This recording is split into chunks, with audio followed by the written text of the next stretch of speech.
श्री शिवाय नमस्तुभ्यम हर हर महादेव। तो सावन का पवित्र महीना चल रहा है और आने वाली 15 तारीख को मतलब कि शिवरात्रि को पंडित प्रदीप जी मिश्रा ऑनलाइन पूजन कराएंगे। तो ऑनलाइन पूजन के लिए हमें क्या क्या सामग्री की आवश्यकता होगी, तो हमें हमारे घर पर कौन सा शिवलिंग बनाना है, तो लाल शिवलिंग बनाना है, काला शिवलिंग बनाना है, सफ़ेद शिवलिंग बनाना है या पीला शिवलिंग बनाना है, वो सब हम इस वीडियो में बताएंगे।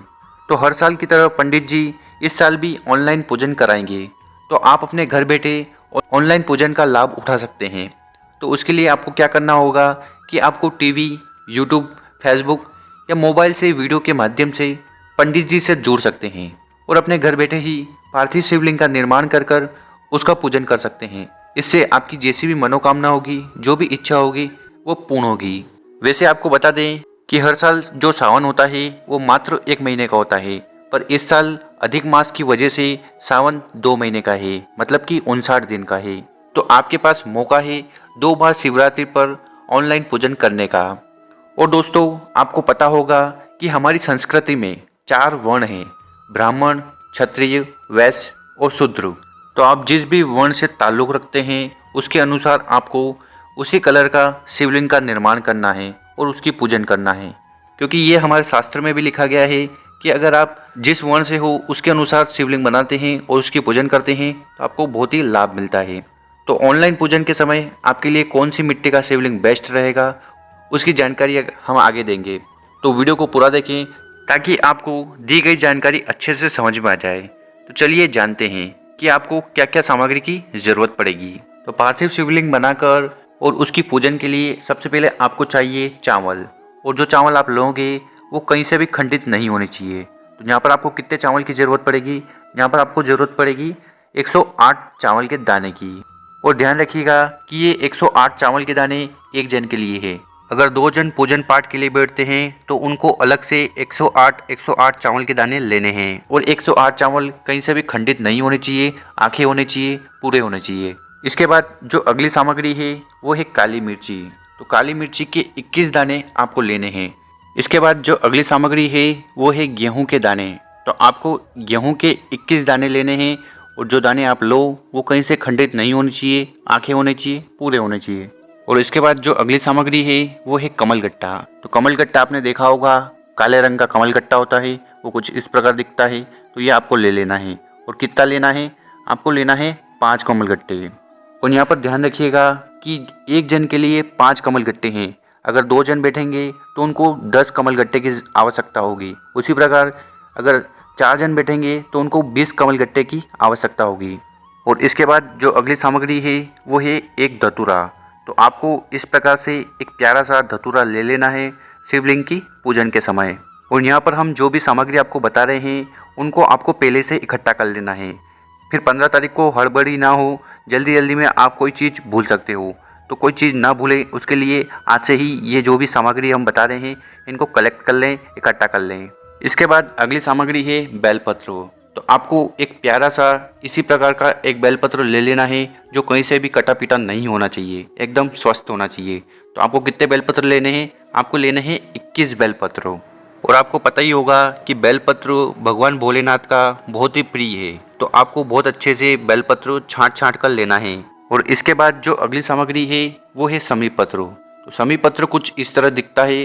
बहुत सारे लोग कंफ्यूज हो जाते हैं समी पत्र में, तो ध्यान से देखिए। तो इस तरह का ये पौधा होता है, इसको समी पत्र बोलते हैं।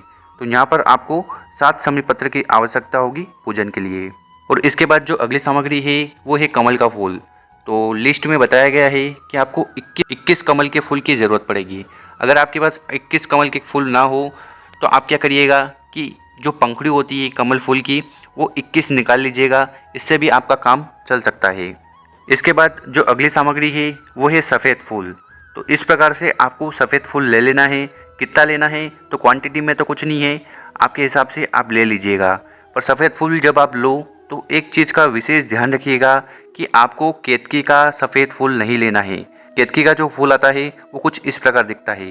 तो ये फूल आपको गलती से भी नहीं लेना है, क्योंकि ये फूल अगर आप गलती से भी शिवलिंग पर समर्पित कर देते हैं तो आपको 1000 गौ हत्या का पाप लगता है। तो गुरुजी ने अपनी कथा में कई बार इस बात को बताया है। तो आपको केतकी का फूल ना लेकर और दूसरा फूल ले लेना है। और इसके बाद जो अगली सामग्री है वो है दुर्वा। तो दुर्वा की गांठ जो भी आपको मिल जाए, आपके घर के आसपास आराम से आपको मिल जाएगी। और अगर आप शहर में रह रहे हो तो भी आपको देखिएगा आसपास कहीं ना कहीं मिल जाएगी, तो आपको ये दुर्वा ले लेनी है। और अगली जो सामग्री है वो है अबीर, गुलाल। एक चीज़ का विशेष ध्यान रखिएगा कि शिवलिंग पर कभी भी कंकु नहीं चढ़ता। इसके अलावा जो अबीर गुलाल होता है वो आप ले लीजिएगा। और इसके बाद जो अगली सामग्री आपको लेनी है वो है सुपारी। तो सुपारी कुछ इस तरह होती है, तो ये सुपारी आपको लेना है। तो कितनी सुपारी लेना है? आपको लेना है 2 सुपारी। और इसके साथ आपको चाहिए घी का दिया। तो यहाँ पर आपको 2 घी के दिए ले लेना है। और इसमें जो बत्ती होगी वो गोल बत्ती होगी, क्योंकि हम शिव भगवान की पूजा कर रहे हैं और जितने भी देवता होते हैं उनके लिए गोल बत्ती लगती है। तो यहाँ पर आपको घी के 2 दिए लेने हैं और गोल बत्ती उसमें लगा लेनी है। और इसके बाद जो अगली सामग्री है वो है लच्छा। इसको कलावा भी बोलते हैं और रक्षा सूत्र भी बोलते हैं। तो दीपावली पर, राखी पर, जितने भी त्यौहार होते हैं हम इसको अपने हाथ पर, सीधे हाथ पर बांधते हैं। तो वो कलावा आपको एक गांठ ले लेना है। और इसके बाद जो अगली सामग्री है वो है फल, फ्रूट्स। तो ये 2 तरह के फल फ्रूट्स आपको ले लेना है। जो भी फल फ्रूट्स आपके एरिया में मिल रहा हो और आपको कम कीमत में मिल रहा हो वो फल फ्रूट्स आप ले लीजिए।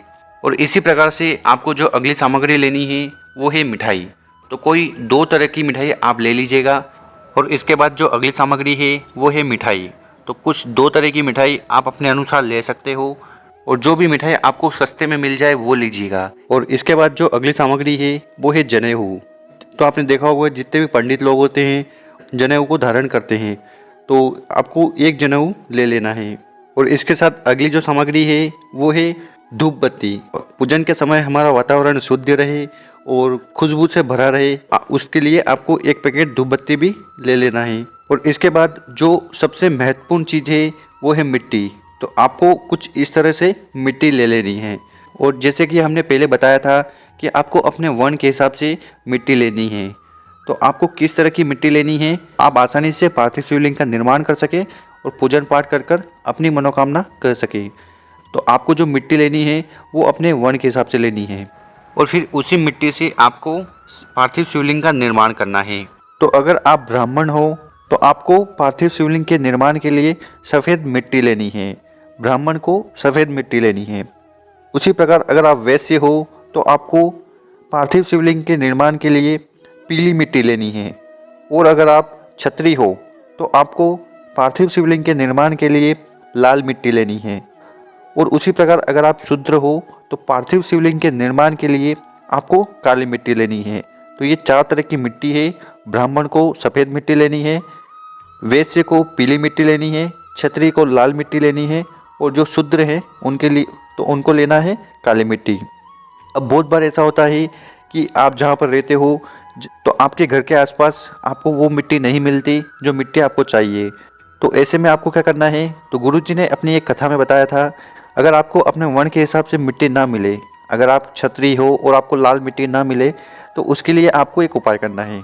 तो मान लीजिए आप ब्राह्मण हो और आपको सफ़ेद मिट्टी नहीं मिल रही हो, तो ऐसे में आपको क्या करना है, आपको जो भी मिट्टी मिले उस मिट्टी का आपको पार्थिव शिवलिंग का निर्माण कर लेना है। और निर्माण करने के बाद जो अबीर होता है, आपने अबीर देखा होगा, तो अबीर का अच्छे से लेपन कर देना है उस पार्थिव शिवलिंग का, तो वो सफ़ेद हो जाएगी। तो ये भी आप कर सकते हो। और जब वो एक बार सफ़ेद हो जाए तो उसके बाद आपकी जो भी पूजन पाठ है वो उस दिन कर लेनी है। अगर आप वैश्य हो और आपको पार्थिव शिवलिंग के लिए आपके अनुसार मिट्टी नहीं मिल रही है तो आपको जो भी मिट्टी मिले उस मिट्टी का आपको पार्थिव शिवलिंग बना लेना है और आपको उस पार्थिव शिवलिंग पर हल्दी का लेपन करना है। तो आपके वर्ण के हिसाब से शिवलिंग पीली हो जाएगी। उसी प्रकार अगर आप क्षत्रिय हो और आपको लाल मिट्टी नहीं मिल रही है तो आपको जो भी मिट्टी मिले उससे पार्थिव शिवलिंग का निर्माण करना है और लाल चंदन का लेपन कर देना है। तो यहाँ पर आपकी शिवलिंग लाल हो जाएगी। शूद्र वर्ण के लिए तो आप जानते ही हैं कि काली मिट्टी कहीं पर भी मिल जाती है, तो काली मिट्टी का कोई बड़ी समस्या नहीं है।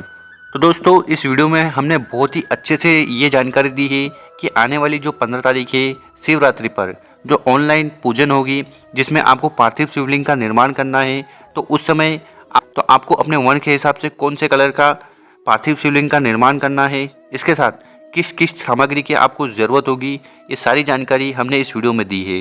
अगर आपको ये वीडियो अच्छी लगी हो तो इसको लाइक करें और ज़्यादा से ज़्यादा अपने लोगों के साथ शेयर करें ताकि लोगों को सही जानकारी मिले कि हमें 15 तारीख को किस तरह से पूजन करनी है।